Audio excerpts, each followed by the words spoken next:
اعوذ باللہ من الشیطان الرجیم بسم اللہ الرحمن الرحیم رب اشرح لی صدری ویسر لی امری واحلل عقدۃ من لسانی یفقہوا قولی آمین ثم آمین۔ سورۃ آل عمران چوتھا پارہ آیت نمبر 169 وَلَا تَحْسَبَنَّ الَّذِينَ قُتِلُوا فِي سَبِيلِ اللَّهِ أَمْوَاتًا بَلْ أَحْيَاءٌ عِندَ رَبِّهِمْ يُرْزَقُونَ، اور ہرگز نہ سمجھنا ان لوگوں کو جو اللہ کی راہ میں قتل ہو جائیں کہ وہ مردہ ہیں، بلکہ وہ تو زندہ ہیں، اپنے رب کے پاس سے رزق پا رہے ہیں۔ آیت نمبر 170 اور 171 کو اکٹھا لیں گے۔ فرحین بما آتاہم اللہ من فضلی، وہ اس چیز پر بہت شاداں اور فرحاں ہیں جو اللہ تعالیٰ نے انہیں اپنے فضل سے عطا کیا ہے۔ وَيَسْتَبْشِرُونَ بِالَّذِينَ لَمْ يَلْحَقُوا بِهِم مِّن خَلْفِهِمْ، اور بشارت حاصل کر رہے ہیں ان لوگوں کے بارے میں جو ان کے پیچھے دنیا میں رہ گئے ہیں اور ابھی وہ ان سے نہیں ملے۔ اللہ خوف علیہم ولا ہم یحزنون، کہ نہ ان پر کوئی خوف ہوگا اور نہ ہی وہ حزن سے دوچار ہوں گے۔ شہداء کے بارے میں تینوں آیات ہیں جو اللہ کے دین کی سربلندی کے لیے اللہ کی راہ میں مارے جاتے ہیں۔ اسی قسم کی آیت اللہ تبارک و تعالی نے سورۃ بقرہ کی آیت نمبر 154 میں بالکل اسی مفہوم کی آیت اللہ تعالیٰ نے بیان فرمائی ہے۔ آیت نمبر 154 میں اللہ تعالیٰ نے فرمایا وَلَا تَقُولُوا لِمَن يُقْتَلُ فِي سَبِيلِ اللَّهِ أَمْوَاتٌ بَلْ أَحْيَاءٌ وَلَٰكِن لَّا تَشْعُرُونَ، تم بالکل انہیں جو لوگ اللہ تعالیٰ کی راہ میں مارے جاتے ہیں تو انہیں مردہ مت کہو، بلکہ وہ زندہ ہیں اور تم ان کی زندگی کا شعور نہیں رکھتے۔ غزوہ احد کے حالات بیان ہو رہے ہیں یہاں، تو یہاں اسی مفہوم کی یہ 3 آیات اللہ تعالیٰ نے تاکیدی حکم کے طور پر یہاں دہرائی ہیں کہ تمہارے دل میں ہرگز بھی یہ گمان نہ گزرے کہ راہ خدا میں جان کا نذرانہ پیش کرنے والے لوگ مردہ ہیں، بلکہ وہ تو زندہ ہیں، اپنے رب کے پاس سے انہیں رزق دیا جاتا ہے۔ غزوہ احد کا سلسلہ کلام ہے، تو اس آیت کی شان نزول میں یہ حدیث مبارکہ بیان کی جاتی ہے کہ سنن ابو داود میں حضرت ابن عباس رضی اللہ تعالی عنہما سے صحیح اسناد کے ساتھ روایت ہے کہ آپ صلی اللہ علیہ وآلہ وسلم نے صحابہ کرام رضی اللہ تعالی عنہم سے فرمایا کہ واقعہ احد میں تمہارے بھائی جو شہید ہوئے ہیں تو اللہ تبارک و تعالی نے ان کی ارواح کو سبز پرندوں کے جسم میں رکھ کر آزاد کر دیا، وہ جنت کی نہروں اور باغات کے پھلوں سے اپنا رزق حاصل کرتے ہیں، پھر ان قندیلوں میں آ جاتے ہیں جو عرش رحمان کے نیچے معلق ہیں۔ جب ان شہداء نے اپنی عیش و عشرت کی زندگی دیکھی تو وہ کہنے لگے کہ ہمارے متعلقین دنیا میں ہمارے مرنے سے غمگین ہیں، کیا کوئی ہمارے حالات کی خبر انہیں پہنچا سکتا ہے تاکہ وہ ہم پر غم نہ کریں اور وہ بھی جہاد میں کوشش میں لگے رہیں۔ اللہ تبارک و تعالی نے فرمایا ہم تمہاری خبر ان کو پہنچا دیتے ہیں۔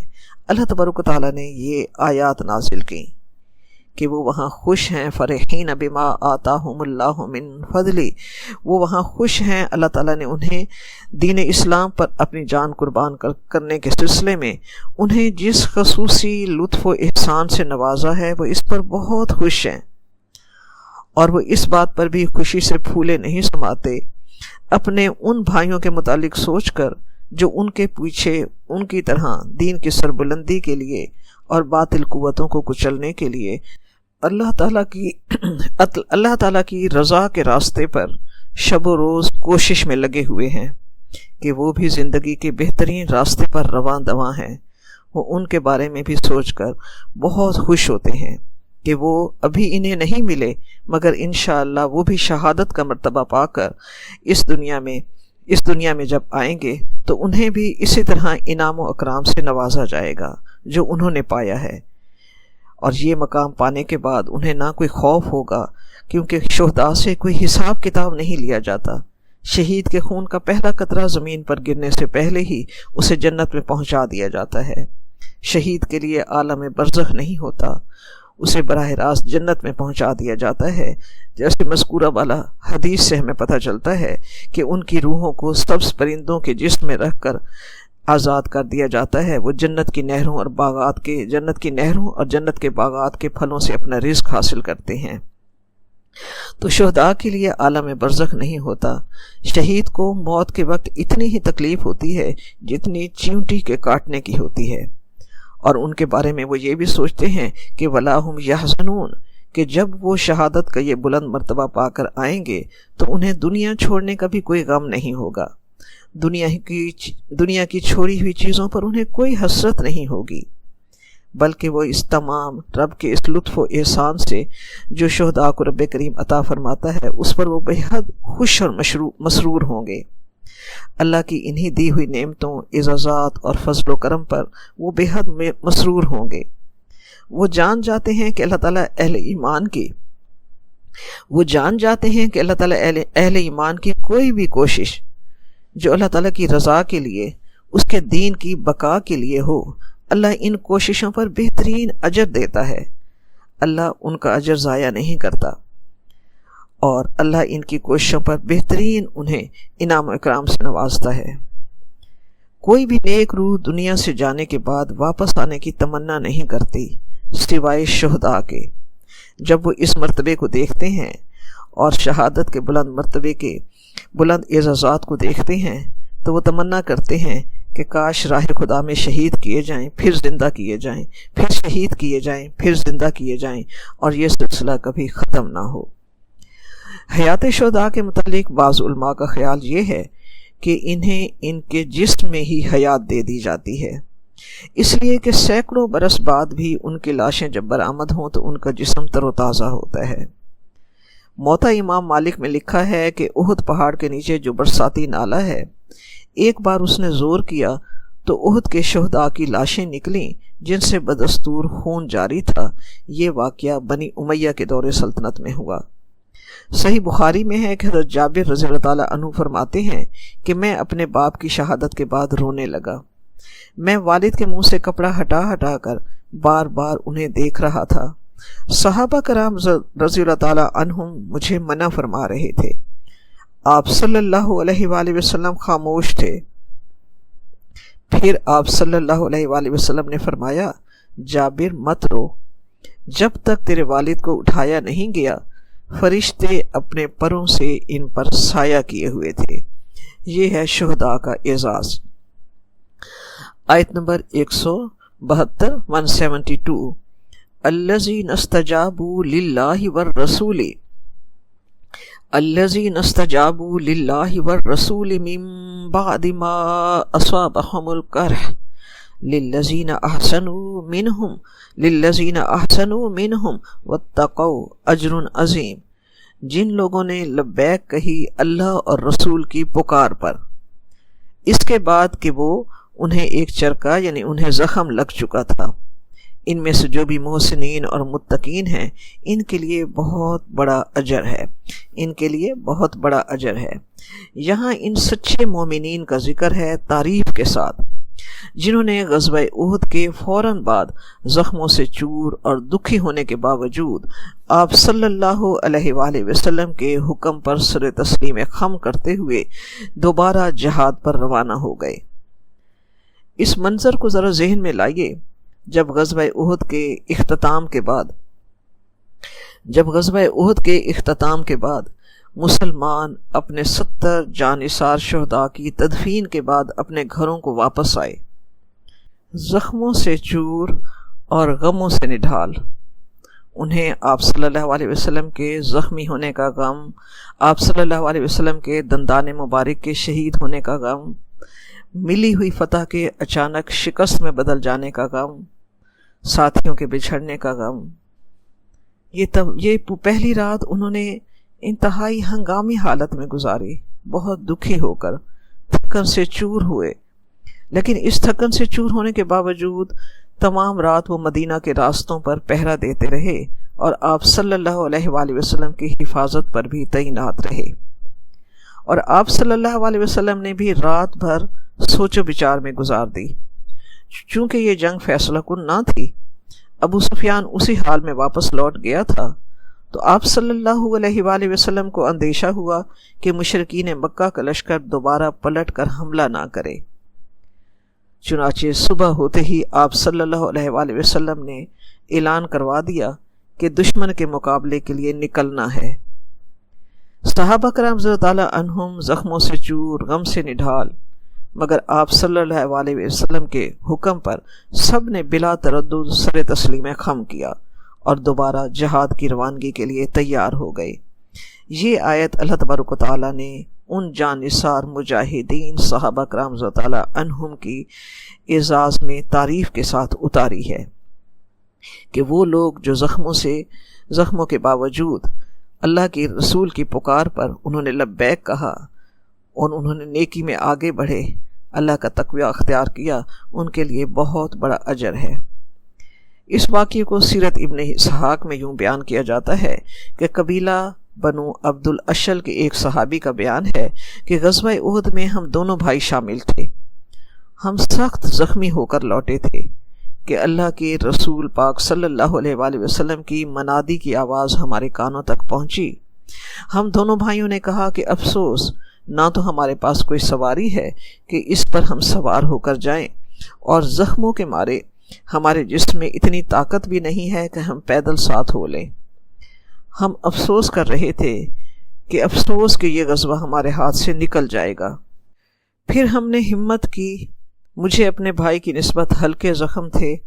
جب میرا بھائی عاجز آ جاتا چلنے سے اور قدم نہ اٹھا پاتا تو میں اسے جوں کا توں کر کے اٹھا لیتا، جب میں تھک جاتا تو اتار دیتا۔ یوں ہی جوں توں کر کے ہم لشکر گاہ تک پہنچے۔ یہ تھا جذبہ صحابہ کرام رضی اللہ عنہم کا کہ ابھی تھکن بھی نہ اتری تھی کہ آپ صلی اللہ علیہ وسلم کی پکار پر جس حال میں بھی تھے اسی طرح وہ تیار ہو گئے دوبارہ جہاد کے لیے چلنے کے لیے۔ حضرت عائشہ رضی اللہ تعالیٰ عنہا بھی اس معاملے میں بیان کرتی ہیں، انہوں نے اپنے بھانجے عروہ بن زبیر رضی اللہ تعالیٰ عنہ سے فرمایا کہ تمہارے والد اور میرے والد ابو بکر صدیق رضی اللہ تعالیٰ عنہ بھی انہی لوگوں میں سے تھے جو آپ صلی اللہ علیہ وآلہ وسلم کا حکم سن کر 70 جان نثار صحابہ کرام رضی اللہ تعالیٰ عنہم کے ساتھ تیار ہو گئے۔ صحیح بخاری میں یہ ہے۔ اچھا، مدینہ سے 8 میل کے فاصلے پر مقام حمراء الاسد ہے۔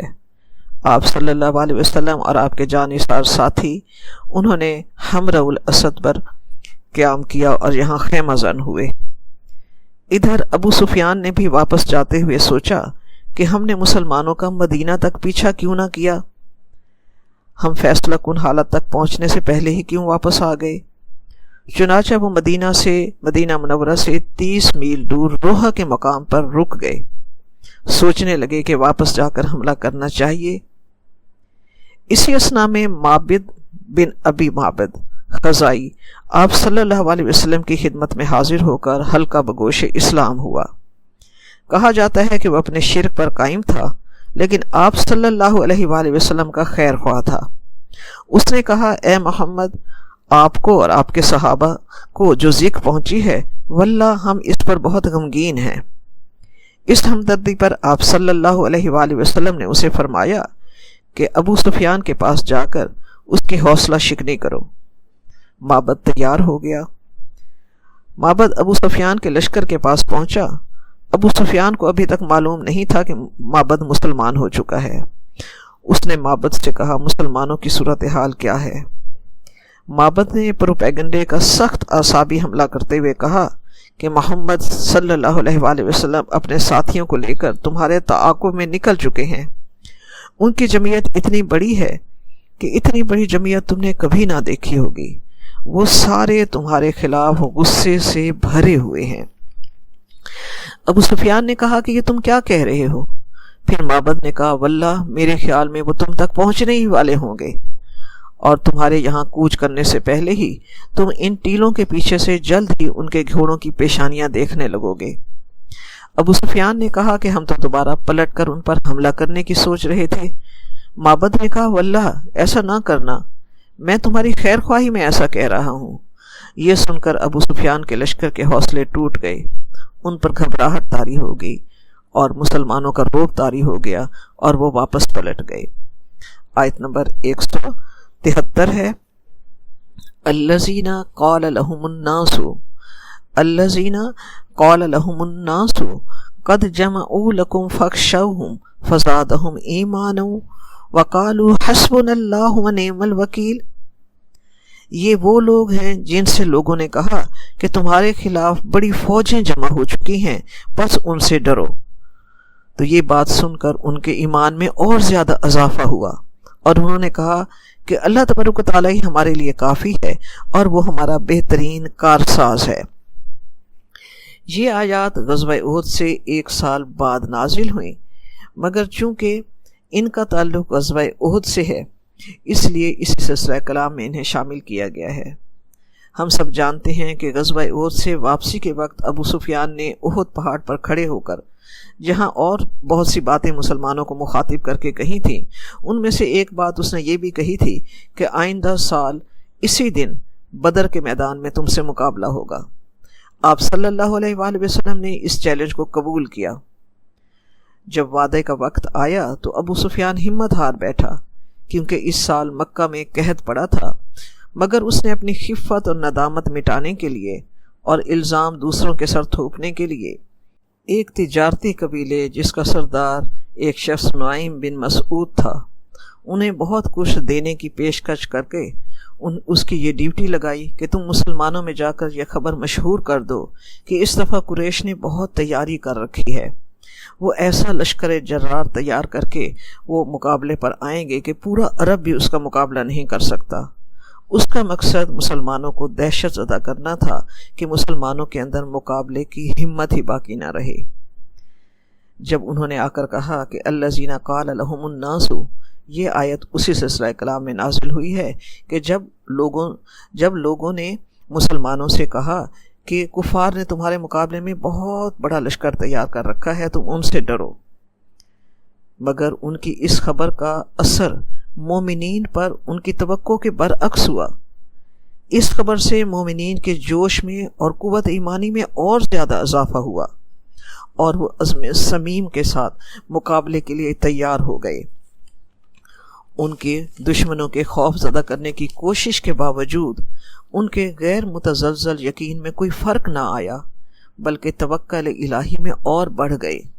یہ کون لوگ ہوتے ہیں جو ڈر کے وقت بھی نہیں ڈرتے؟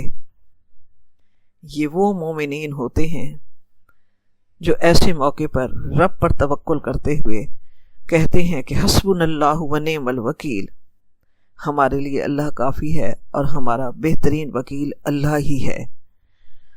تو مومنین بھی انتہائی عزم صمیم کے ساتھ، اور آپ صلی اللہ علیہ وآلہ وسلم 1500 صحابہ کرام رضی اللہ تعالیٰ عنہم کو لے کر بدر کے میدان کی طرف روانہ ہوئے۔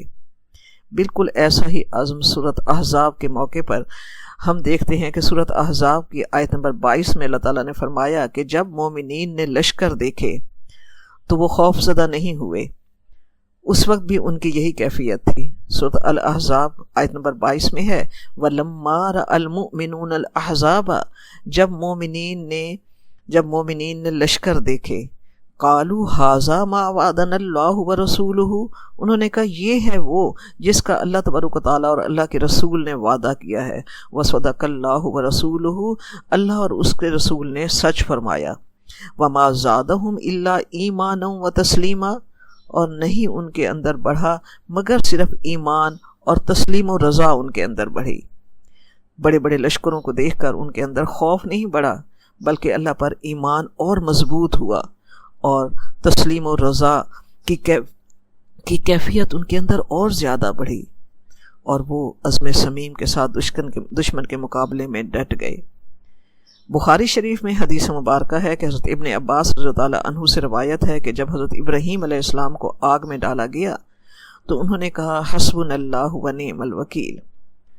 تو یہاں بھی جب مشرکین مکہ کی طرف سے بھیجے ہوئے لوگوں نے آپ صلی اللہ علیہ وآلہ وسلم اور مومنین سے کہا کہ قریش کے قافلے نے آپ صلی اللہ علیہ وسلم کے مقابلے میں بہت بڑا لشکر جمع کر رکھا ہے اور تم ڈرو اس سے، تو آپ صلی اللہ علیہ وسلم نے بھی یہی کلمہ فرمایا حسبنا اللہ ونعم الوکیل۔ وکیل وہ ہوتا ہے جس کے حوالے آپ اپنا مقدمہ کر دیتے ہیں کہ یہ مقدمہ ہمیں جتوا دے گا، اور ہم خود مطمئن ہو جاتے ہیں۔ ہم سوچیں کہ وکیل اللہ تبارک و تعالیٰ کی صفت ہے، اور سب سے بڑا وکیل میرا اللہ ہے۔ آپ صلی اللہ علیہ وسلم نے یہی فرمایا کہ اللہ ہمارے لیے کافی ہے، وہ اچھا کارساز ہے۔ اور ساتھ ہی مومن کی یہ صفت ہوتی ہے کہ وہ اللہ تعالیٰ کے حکم پر سر تسلیم خم کر دیتا ہے، اس کے بس میں جو کچھ بھی ہوتا ہے وہ کرتا ہے۔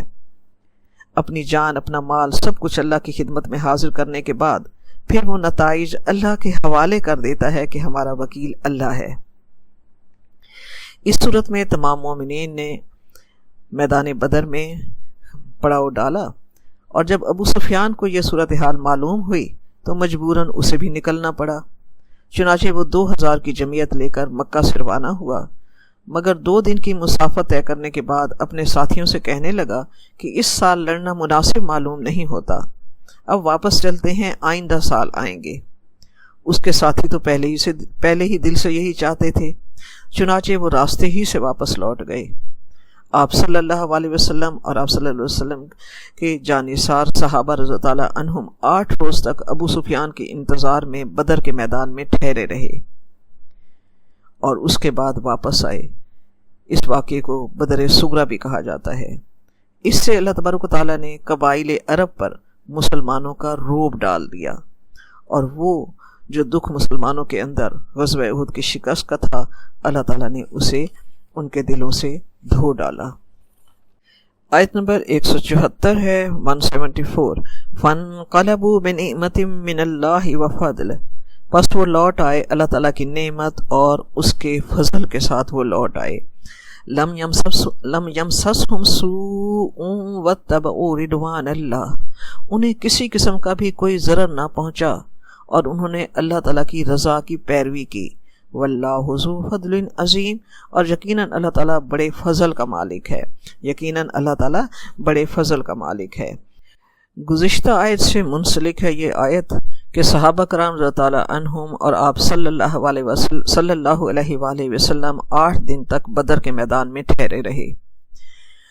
اللہ تعالیٰ پر توکل کرنے والوں کی اللہ تبارک و تعالیٰ نے کفایت کی، دشمن کو اللہ تعالیٰ نے ذلت و بربادی کے ساتھ پسپا کیا، انہیں حوصلہ ہی نہ ہوا، اور یہ لوگ اللہ تعالیٰ کے فضل و کرم کے ساتھ اپنے شہروں کی طرف بغیر کسی نقصان اور برائی کے لوٹے۔ دشمن اپنی مکاریوں میں ناکام رہا، اللہ تعالیٰ ان سے خوش ہوا۔ ابن عباس رضی اللہ عنہما کا قول ہے کہ نعمت تو یہ ہے کہ وہ سلامت رہے، اور فضل یہ ہے کہ اس دوران انہیں ایک تجارتی قافلے سے تجارت کا موقع ملا۔ آپ صلی اللہ علیہ وسلم نے ان سے مال خرید لیا، جس سے بہت نفع اللہ تبارک و تعالیٰ نے عطا کیا، اور اس کل نفع کو آپ صلی اللہ علیہ وآلہ وسلم نے اپنے ساتھیوں میں تقسیم فرمایا۔ آگے آیت ہے آیت نمبر 175 175۔ انما ذالکم الشیطان یخوف اولیاءہ فلا تخافوہم وخافونی ان کنتم مؤمنین۔ اے مسلمانوں، یہ شیطان ہے جو تمہیں اپنے ساتھیوں کے ذریعے سے ڈراتا ہے، تو تم ان سے نہ ڈرو، مجھ سے ڈرو اگر تم مومنین صادق ہو۔ تو اللہ تبارک تعالیٰ فرماتا ہے اس آیت میں کہ شیطان اپنے دوستوں کے ذریعے مومنین کو ڈراتا دھمکاتا رہتا ہے۔ رب فرماتا ہے کہ تمہیں چاہیے کہ ان سے نہ ڈرو، صرف میرا ہی خوف دل میں رکھو، کیونکہ ایمان کامل کی شرط یہی ہے کہ جب کوئی ڈرائے دھمکائے اور دینی امور سے باز رکھنے کی کوشش کرے تو مسلمان اللہ تبارک و تعالیٰ پر بھروسہ رکھے، اس کی طرف سمٹ جائے اور یقین مانے کہ اللہ ہی اس کے لیے کافی و ناصر ہے۔ رب کریم نے خود قرآن پاک میں فرمایا، الیس اللہ بکاف عبدہ، کیا اللہ جل شانہ اپنے بندوں کو کافی نہیں ہے؟ اور رب کریم نے قرآن پاک میں یہ بھی وعدہ فرمایا ہے، کتب اللہ لأغلبن انا ورسلی، کہ میں یہ لکھ چکا ہوں کہ غلبہ یقیناً مجھے اور میرے رسولوں کو ہے۔ اللہ تبارک و تعالیٰ نے اپنے پیارے حبیب کو بھی قرآن پاک میں یہی تاکید فرمائی۔ سورۃ توبہ میں ہے، رب کریم نے فرمایا، وَقُلْ حَسْبِيَ اللَّهُ لَا إِلَٰهَ إِلَّا هُوَ عَلَيْهِ تَوَكَّلْتُ وَهُوَ رَبُّ الْعَرْشِ الْعَظِيمِ۔ اے نبی صلی اللہ علیہ وآلہ وسلم، آپ یہ کہیے کہ مجھے اللہ کافی ہے، اللہ کے سوا کوئی معبود نہیں ہے، میں نے اس پر توکل کی اور وہ رب عرش عظیم کا مالک ہے۔ شیطان کا تو کام ہی یہی ہے کہ وہ انسانوں کا ڈر انسان کے اندر پیدا کرتا ہے۔ رب کریم فرماتا ہے انسانوں سے نہیں، مجھ سے ڈرو۔ سوچئے کہ اللہ کے ڈر کا یہ مطلب تو نہیں ہے کہ انسان رونے بیٹھ جائے اور اپنا آنسو ہی پوچھتا رہے۔ نہیں، اللہ سے ڈر کا یہ مطلب ہے کہ انسان وہ کام نہ کرے، وہ برائیاں نہ کرے جو اللہ تعالیٰ کے غصے اور غضب کو دعوت دیں۔ اللہ کے ڈر سے وہ گناہ چھوڑتا چلا جائے، اللہ کے ڈر سے وہ اپنے اندر سے برائیاں ختم کرتے چلے جائے، اللہ کے دین کی سربلندی کے لیے اپنا جان مال پیش کرے اور اس کے راہ میں جہاد یعنی کوشش کرتا رہے۔ ہم اللہ سے کتنا ڈرتے ہیں، اس کے لیے ہم یہ چیک کریں کہ ہماری زندگیوں میں کتنا جہاد ہے، کتنی ہجرت ہے۔ اللہ تعالیٰ سے ڈر کا لازمی نتیجہ جہاد اور ہجرت ہے۔ جہاد کا مطلب میدان جنگ میں دشمن کے سامنے آ کر صف آرا ہو جانا، وہ جہاد کی انتہا ہے، وہ قتال ہے۔ لیکن جہاد مومن کے سامنے ہر لمحہ کھلا ہوتا ہے۔ جہاد سے مراد دین اسلام کے راستے کی ہر کوشش جہاد ہے۔ تو مسلمان کو ہر لمحہ جہاد میں اللہ تعالیٰ کی رضا کے لیے ہر لمحہ کوشش کرتی رہنی چاہیے۔ ہر لمحہ اسے ہجرت کرنی ہے۔ کس چیز سے ہجرت؟ اپنی بری عادتوں کو چھوڑنے کی ہجرت۔ اللہ تعالیٰ کے ڈر سے ہم کتنی بری عادتیں چھوڑتے ہیں، اپنے وجود میں ہم موجود کتنی برائیوں کے خلاف برسر پیکار ہوتے ہیں۔ یہ چیز ہمیں اپنے اندر سے خود چیک کرنی ہے، کیونکہ مومن ہر لمحے جہاد اور ہجرت میں ہوتا ہے۔ ہجرت کا مطلب اگر چھوڑ دینا ہے تو جہاں اللہ کی رضا کے لیے اپنے وطن کو چھوڑ دینا ہجرت کی انتہا ہے، وہاں اللہ کی محبت میں اور اللہ کی رضا کے لیے اپنے اندر میں چھپی ہوئی برائیوں کو چھوڑ دینا بھی ہجرت ہی ہے۔ مومن ہر لمحے جہاد اور ہجرت میں ہوتا ہے۔ کسی نے یہ پوچھا کہ خواتین جو ہیں وہ شہادت کے درجے کو کیسے پہنچ سکتی ہیں؟ کیا کوئی ایسا میدان ہے کہ خواتین بھی شہادت کی فضیلت پا سکیں؟ تو ایک عالم نے فرمایا کہ خواتین شہادت کے درجے کو شہادت کی تمنا کر کے پا سکتی ہیں۔ وہ یہ نیت رکھیں کہ دین اسلام کی سربلندی کے لیے جب بھی انہیں بلایا جائے گا، جب بھی کسی طرح بھی ان کی ضرورت پڑے تو وہ پیچھے نہیں ہٹے گی۔ جیسے صحابیات کو جب بلایا جاتا تھا تو وہ فوراً ہی میدان جنگ کی طرف آتی تھیں، تو اسی طرح وہ دل میں نیت رکھے کہ اللہ کی رضا اور دین کی قربانی کے لیے مجھے اگر اپنی جان قربان کرنے کی بھی ضرورت پیش آئے تو میں پیچھے نہیں ہٹوں گی۔ تو اللہ تعالیٰ نیکی کے ارادے پر ہی، نیت پر ہی ایک نیکی اس کے حصے میں لکھ دیتا ہے۔ پھر جب انسان اس نیکی پر عمل کرتا ہے تو اسے پھر اللہ تعالیٰ 10 گنا سے 700 گنا تک اللہ تعالیٰ اسے اجر عطا فرماتا ہے۔ خواتین کو جہاد کے لیے اس وقت پکارا جاتا ہے جب مردوں کی تعداد کم ہونے کی وجہ سے ان کی ضرورت ہو۔ جب ایسا وقت آئے تو خواتین دل میں نیت رکھیں کہ ہم پیچھے نہیں رہیں گے۔ عام حالات میں خواتین کا جہاد ان کا حج کرنا ہے، اور خواتین کا جہاد تعلیم و تعلم ہے۔ خواتین علم الہی کے لیے تعلیم و تعلم کرتی رہیں، یہ جہاد ہے۔ اصل میں یہ وہ جہاد ہے جو آپ صلی اللہ علیہ وآلہ وسلم نے کیا۔ 23 سال تک آپ صلی اللہ علیہ وسلم نے قرآن پاک پڑھا اور پڑھایا، سکھایا۔ یہی تو اصل جہاد ہے۔ اسی سے تو جہاد کا علم اور جذبہ آتا ہے، اسی سے عمل پیدا ہوتا ہے۔ اللہ تعالیٰ نے قرآن پاک میں اپنے پیارے حبیب حضرت محمد صلی اللہ علیہ وآلہ وسلم کو تاکید فرمائی، وَجَاهِدْهُمْ بِهِ جِهَادًا كَبِيرًا، اور ان کے ساتھ اس قرآن پاک کے ذریعے سے جہاد کیجئے، اس قرآن پاک کے ساتھ ان سے بڑا جہاد کیجئے،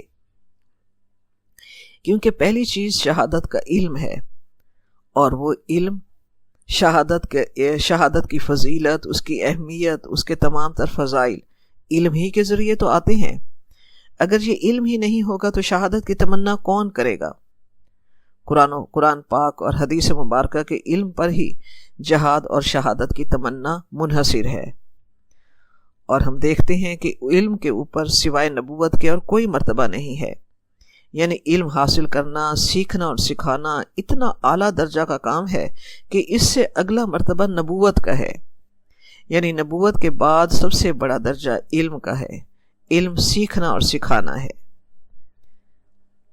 دوسرا یہ کہ خواتین اپنے دائرے میں رہ کر سنت رسول پاک صلی اللہ علیہ وآلہ وسلم کے پر عمل پیرا رہے تو ان کی موت شہادت کی موت ہوگی، کیونکہ آپ صلی اللہ علیہ وآلہ وسلم نے فرمایا کہ جس نے میری چھوڑی ہی سنتوں میں سے کسی ایک سنت کو بھی زندہ کیا اسے 100 شہیدوں کے برابر ثواب ہے۔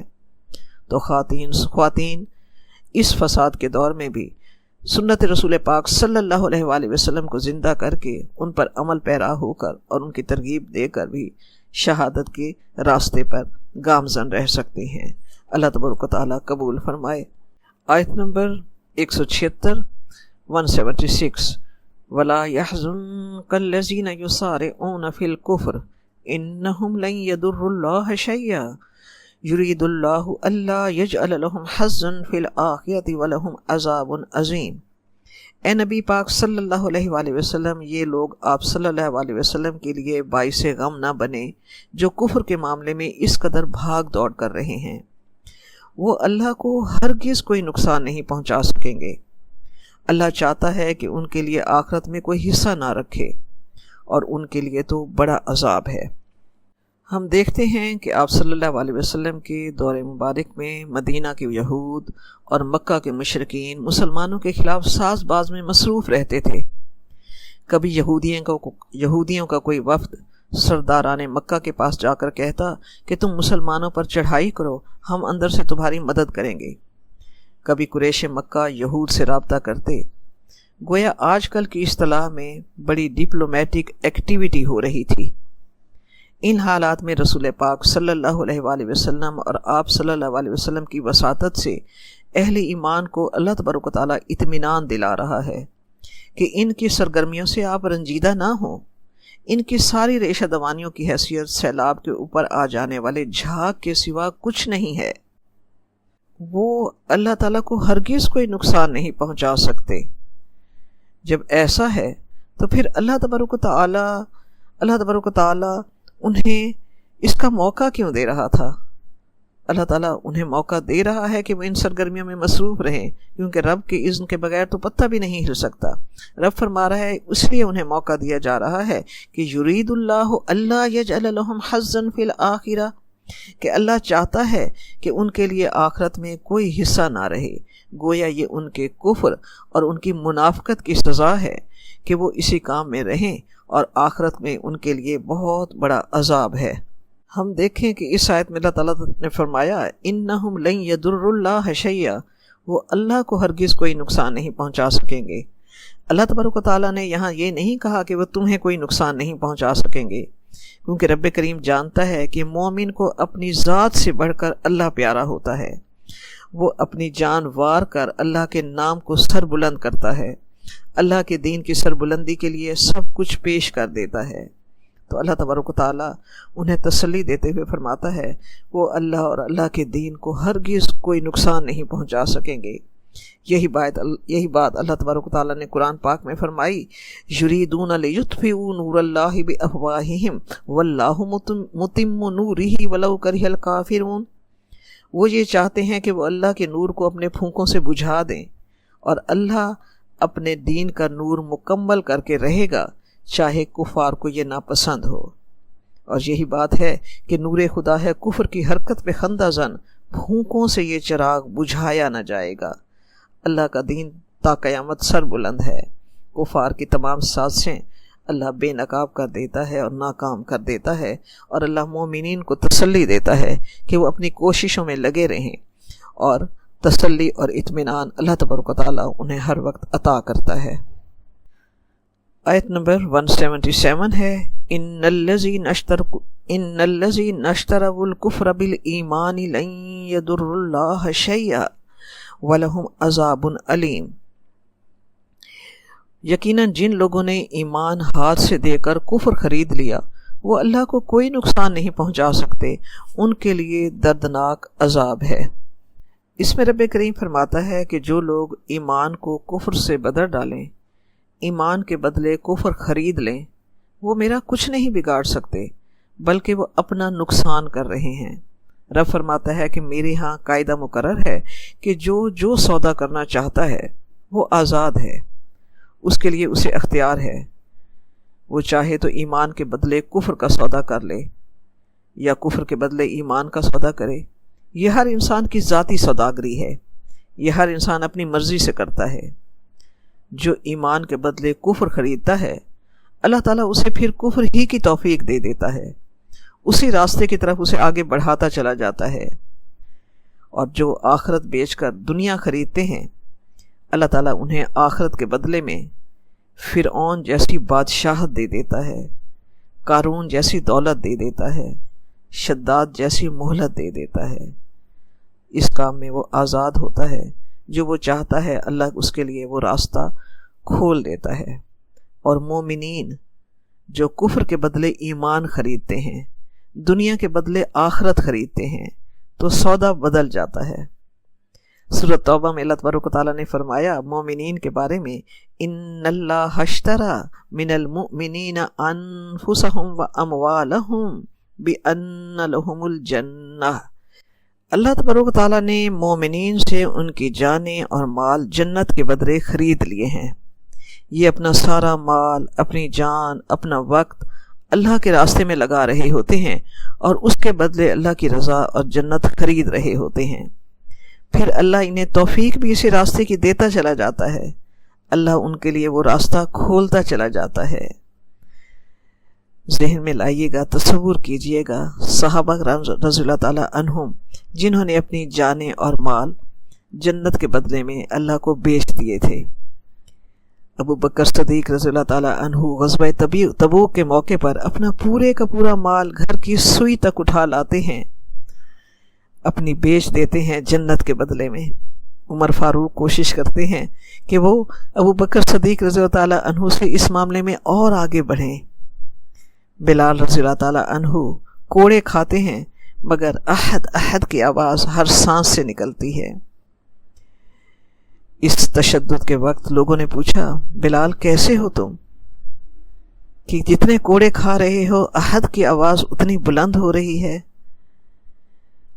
تو انہوں نے فرمایا کہ دیکھو، تم کمہار سے مٹی کا ایک پیالہ خریدتے ہو تو اسے ٹھوک بجا کر دیکھتے ہو کہ پکا ہے یا کچا ہے۔ مجھے تو میرا اللہ خرید رہا ہے، وہ ٹھوک بجا کر مجھے دیکھے گا نہیں۔ اور یقیناً مومنین جو ہوتے ہیں وہ ان تمام آزمائشوں سے گزر کر اپنی جان مال اللہ کے ہاتھ بیچ دیتے ہیں جنت کے بدلے میں، اور ان کے ایمان میں ایک لمحے کے لیے بھی لغزش نہیں آتی۔ یہ مومنین کا اعزاز ہے۔ اللہ تبارک و تعالیٰ یہ مرتبہ ہر مسلمان کو عطا فرمائے۔ آیت نمبر 178 ہے، 178 ہے، وَلَا يَحْسَبَنَّ الَّذِينَ كَفَرُوا أَنَّمَا نُمْلِي لَهُمْ خَيْرٌ لِأَنفُسِهِمْ۔ اور کافر یہ مت سمجھیں کہ جو ہم انہیں مہلت دے رہے ہیں یہ ان کے حق میں بہتر ہے۔ انما نملی لہم لیزدادوا اسما ولہم عذاب مہین۔ ہم تو ان کو صرف اس لیے ڈھیل دیتے ہیں تاکہ وہ گناہ میں اور اضافہ کریں، اور ان کے لیے اہانت والا، رسوا کرنے والا عذاب ہوگا۔ اللہ تبارک و تعالیٰ کی نافرمانی اور عیش و عشرت کے ساتھ لمبی عمر ملنا جو ہے، اس مہلت کو ڈھیل کہتے ہیں۔ رب کریم کفار سے فرما رہا ہے کہ تم اپنی نافرمانیوں اور عیش و عشرت کو اپنے لیے بہتر نہ سمجھو۔ کفار اس پر مغرور نہ ہوں، انہیں جتنی ڈھیل دی جا رہی ہے گناہوں کا بوجھ ان پر اتنا زیادہ ہو رہا ہے۔ آپ صلی اللہ علیہ وآلہ وسلم سے پوچھا گیا کہ کون سا شخص اچھا ہے؟ آپ صلی اللہ علیہ وسلم نے فرمایا جس کی عمر دراز ہو اور عمل اچھے ہوں۔ عرض کیا گیا بدترین کون سا شخص ہے؟ آپ صلی اللہ علیہ وسلم نے فرمایا جس کی عمر دراز ہو اور عمل خراب ہو۔ سورۃ توبہ کی آیت نمبر 55 میں بھی اللہ تبارک و تعالیٰ نے یہی اپنے پیارے حبیب حضرت محمد صلی اللہ علیہ وآلہ وسلم سے فرمایا، فَلَا تُعْجِبْكَ أَمْوَالُهُمْ وَلَا أَوْلَادُهُمْ إِنَّمَا يُرِيدُ اللَّهُ لِيُعَذِّبَهُمْ بِهَا فِي الْحَيَاةِ الدُّنْيَا وَتَزْهَقَ أَنفُسُهُمْ وَهُمْ كَافِرُونَ۔ اور رب کریم نے فرمایا کہ آپ کو کفار کے یہ مال اور اولاد آپ کو تعجب میں نہ ڈالیں۔ اصل میں معاملہ یہ ہے کہ اللہ یہ چاہتا ہے کہ انہیں دنیا ہی کی زندگی میں عذاب دے، اور وہ ان کی جب جانیں نکلیں تو حالت کفر ہی میں ان کی جانیں نکلیں۔ تو رب فرماتا ہے کہ یہ کافر اپنی عیش و عشرت پر جو نازاں ہیں، اور وہ یہ دلیل لاتے ہیں کہ جب ہم یہاں اس دنیا میں عیش و آرام میں ہیں تو اس سے یہ پتہ چلتا ہے کہ اللہ تعالیٰ ہم سے ناخوش نہیں ہے۔ اگر ہم مغضوب و مردود ہوتے اللہ کی نظر میں تو اللہ تعالیٰ ہمیں اتنی فراخی، اتنی دولت، اتنا آرام کیوں دیتا؟ اور اگر آخرت ہے بھی تو وہاں بھی ہمیں اللہ تعالیٰ اتنے آرام اور مزے دے گا۔ رب فرماتا ہے یہ ان کا ڈھیل دیے جانا اصل میں ان کے لیے عذاب ہے، تاکہ یہ جرم کفر میں اور زیادہ آگے بڑھتے چلے جائیں اور اسی حالت کفر میں ہی انہیں موت آئے۔ اگر کفر اور نافرمانی کے باوجود دنیا کی فراوانی ہم دیکھیں کہ بڑھتی جا رہی ہے کسی شخص کے پاس، تو ڈریں کہ یہ اس کے لیے مہلت ہے، یہ اس کے لیے ڈھیل ہے۔ بڑے بڑے مجرموں کو بڑی بڑی ڈھیل دی جاتی ہے، اور اللہ والوں کو ڈھیل نہیں دی جاتی۔ انہیں تھوڑی سی غلطی پر ہی پکڑ لیا جاتا ہے، وہیں روک دیا جاتا ہے، وہیں ٹوک دیا جاتا ہے، اور وہیں گرفت کر دی جاتی ہے۔ کسی حادثے کی صورت میں، کسی بیماری کی صورت میں، یا کسی اور طریقے سے انہیں ہلا کر رکھ دیا جاتا ہے کہ وہ غلط راستے سے فوراً نکل آئیں اور اللہ تعالیٰ کی رضا اور آخرت کی کامیابی کے راستے پر چلیں۔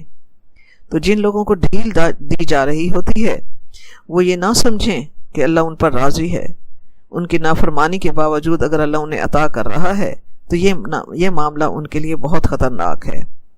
حضرت ابو ہریرہ رضی اللہ عنہ سے روایت ہے کہ آپ صلی اللہ علیہ وآلہ وسلم نے فرمایا، کسی فاجر یعنی گناہ گار کی نعمت پر رشک نہ کرنا، کسی فاجر یعنی گناہ گار کی نعمت پر رشک نہ کرنا، تمہیں معلوم نہیں کہ مرنے کے بعد اس پر کیا کیا مصیبتیں پڑنے والی ہیں۔ اللہ تبارک و تعالی ہمیں اپنی رضا اور اپنی اطاعت اور فرما برداری کے راستے پر زندگی کے آخری سانس میں اور ہر لمحہ اللہ تعالی ہمیں اسی راستے پر چلائے، اور اللہ تعالیٰ اپنی نعمتیں ہمیں عطا کرے، اور اس نعمت سے اللہ تعالیٰ ہمیں دنیا اور آخرت کی نیکیاں سمیٹنے کی توفیق عطا فرمائے۔ آمین ثم آمین۔ ربنا تقبل منا انک انت السمیع العلیم وتب علینا انک انت التواب الرحیم۔ اللہم صلی وسلم علی نبینا محمد۔